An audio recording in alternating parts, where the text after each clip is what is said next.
एक युवक अजय सिंह जिसकी उम्र 26 साल होती है, इसको एक महिला से इश्क हो जाता है। वो महिला शादीशुदा होती है। हालांकि अजय सिंह खुद भी शादीशुदा होता है, लेकिन इस कदर उसके इश्क में डूबता है कि ये बात अजय सिंह की पत्नी को पता चल जाती है।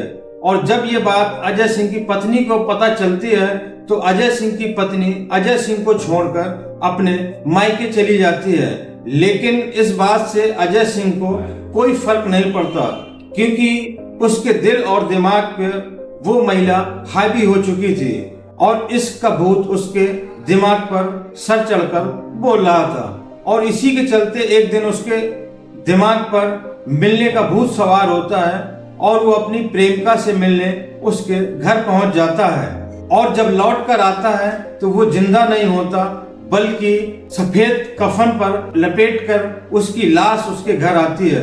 और जब जवान बेटी की लाश घर आती है तो अजय सिंह के माँ बाप जवान बेटी की लाश देखकर तड़प उठते हैं और रो रो कर उनका बुरा हाल हो जाता है और कहते हैं कि आखिरकार हमारे बेटे ने किसी का क्या बिगाड़ा था जो इतनी बेरहमी से हमारे बेटे की हत्या कर दी गई। तो सवाल ये निकल कर आता है कि आखिरकार अजय सिंह की हत्या किसने की? क्या उस महिला के परिवार वालों ने की, या फिर उस महिला के पति ने हत्या की, या फिर खुद उस प्रेमी महिला ने ही अपने प्रेमी का काम तमाम कर दिया? तो आइए जानते हैं पूरी घटना को विस्तार से। बस आप पूरी घटना को जानने के लिए वीडियो के अंत तक बने रहें। आदाब, नमस्कार, मैं हूं मुबीन खान। आज की जो सच्ची घटना की कहानी है वो है उत्तर प्रदेश के हरदोई जिले की, और उसी हरदोई जिले का एक थाना लगता है पचदेवरा, और उसी पचदेवरा थाना क्षेत्र का एक गांव आता है अनंगपुर गांव। सुबह के तकरीबन 11 बज रहे होंगे और एक महिला अपनी बकरियां ढूंढ रही थी और ढूंढते ढूंढते एक खाली मकान के पास पहुंचती है। वो मकान प्रेम पाल का मकान होता है जो कि बंद पड़ा था, और वो महिला अपनी बकरियों को ढूंढते हुए उसी बंद मकान के बरामदे में पहुंचती है। और जैसे ही वो बरामदे में पहुंचती है तो देखती है कि एक छत बिछत लाश पड़ी हुई है, और जैसे ही उसकी नजर उस डेड बॉडी पर पड़ती है तो वो महिला की चीखें निकल जाती है और वो शोर और पुकार मचा देती है, जिससे वहां पर गांव के लोग इकट्ठे हो जाते हैं। और जैसे ही गांव के लोग इकट्ठे होते हैं और उस डेड बॉडी को पहचानने की कोशिश करते हैं, और वो उसको देखते ही गांव वाले लोग तुरंत पहचान जाते हैं कि ये तो अजय सिंह की लाश है। जैसे ही गांव वालों ने अजय सिंह को पहचान लिया, तुरंत उसके पिता राम नरेश को भी सूचना दी जाती है, जिसके चलते पूरा परिवार वहां पर मौके पर आ जाता है और बेटी की लाश देखकर रोना बिलखना शुरू कर देते हैं। इसी दौरान पुलिस को भी सूचना दी जाती है। पचदेवरा थाना के थाना प्रभारी सोमपाल गंगवार भी मौके पर दल बल के साथ पहुंच जाते हैं और साथ में फोरेंसिक टीम भी होती है।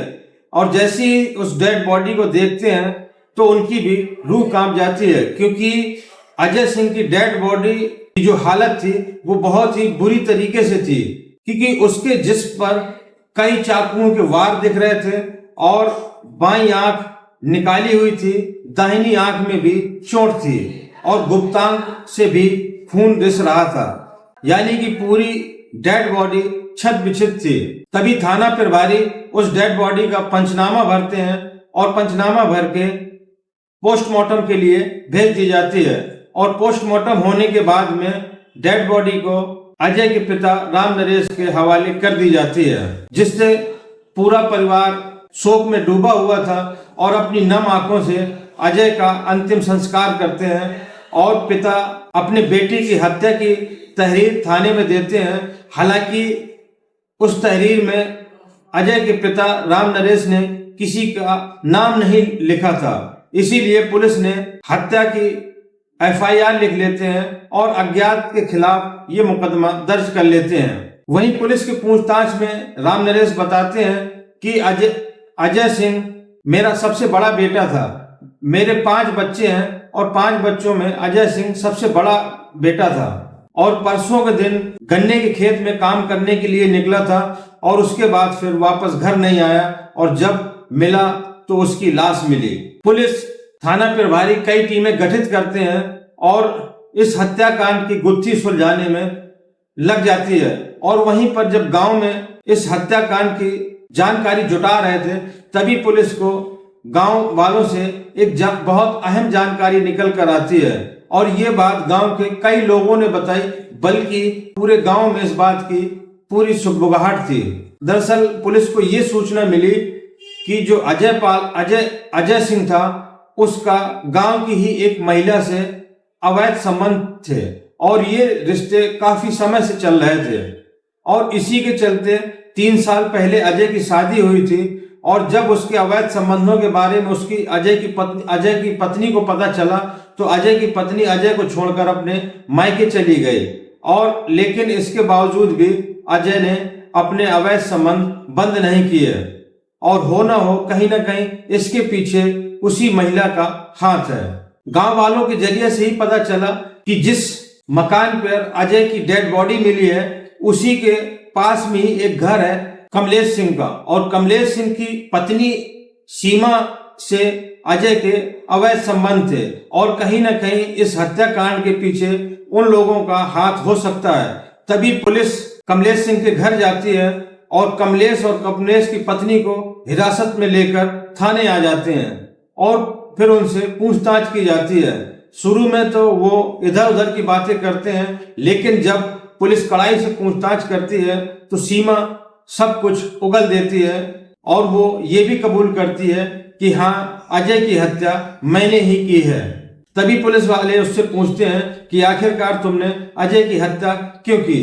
तब सीमा बताती है कि दरअसल हमारे बीच काफी टाइम से अवैध संबंध थे, लेकिन कुछ दिनों से मैं अजय से पीछा छुड़ाना चाहती थी, लेकिन अजय मानने को तैयार नहीं था और जब भी उसको मौका मिलता था तो वो मेरे घर आ धमकता था और मेरे साथ शारीरिक संबंध बनाता था।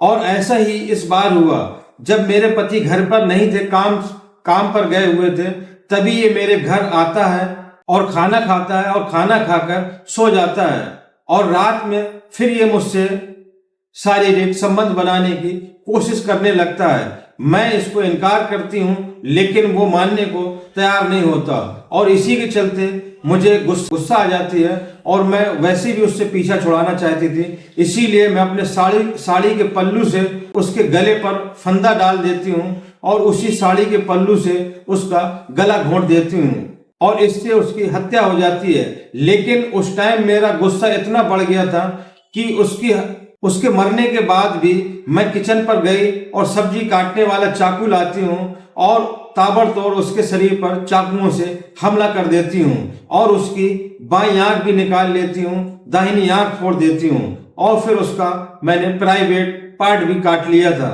और ये सब करने के बाद में पास में ही मैं बैठ जाती हूँ और इस डेड बॉडी को ठिकाने लगाने की सोचने लगती हूँ।